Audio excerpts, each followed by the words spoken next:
So, a couple months ago, I saw a video by this channel, Excheesecake, about a similarity he found between Widowmaker and Genji.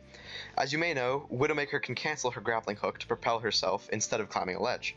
As it turns out, there's a way to trigger the same effect as Genji's edge tech using the grappling hook.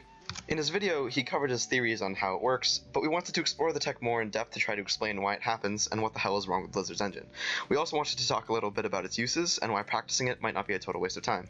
So, let's talk about how it's done. We've nearly got it down to a science, but from the looks of it, the tech itself seems to be as hard, if not harder, than Genji's own technique. This is due to a number of factors, not excluding the grapple's aimbot, and that we just haven't practiced it enough. However, there are good ways to reduce the inconsistencies. First, you'll want to go on top of the ledge you're planning to jump off, or on a ledge nearby with a similar height. Grapple towards the ledge, and cancel it with space as you hit the ledge. The principal difficulty, like the original, is the timing. Imagine the hook is a rope you're swinging off of. Your goal is to detach as the rope swings you in the direction you want to go, be it up or forward. If you time it right, you'll be launched extremely high or far. Also note that you don't want to be too far from the ledge when you grapple towards it. Being too close can be bad as well, so finding a balance is what you want to end up doing. Oh Jesus, that was super high. So how is this useful? It's good practice for trick shotting, and it's fun, like Genji's. Where Genji's gives you horizontal super mobility, Widow's gives you vertical super mobility and a better line of sight. What's interesting is that if you execute the tech a certain way, you can actually get more horizontal velocity than the previous vertical jumps. The jury's still out on exactly how to maximize horizontal velocity, but we did say almost down to a science. Something else we've noticed and tried out using is corners of ledges instead of ledges themselves. The idea here is that we grapple to the corner while trying to strafe away. When the hook forces Widow back, that's when we detach and get flung up. Here's it in slow motion.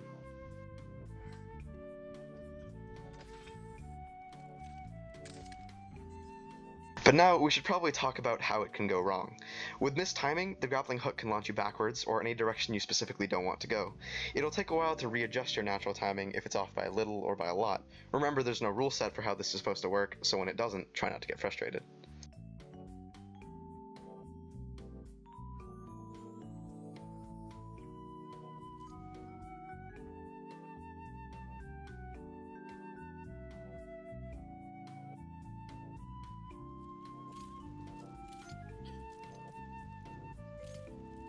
No one can hide from the hunters. For those of you asking yourselves, why not just stick to the normal grapple jump?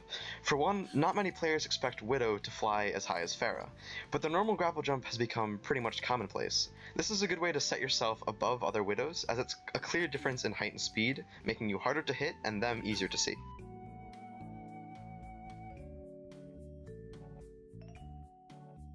Through trial and error, it's clear that you can succeed at different levels in terms of how well you perform the edge tech. To help you better understand this, we've created a visual that will explain the classifications in detail.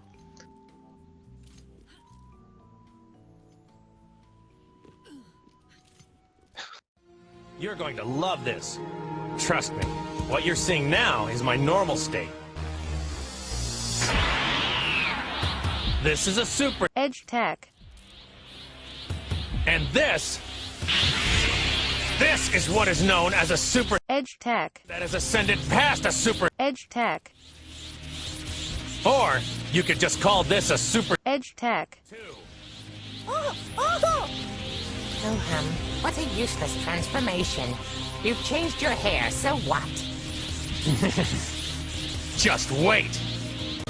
And this is to go even further beyond!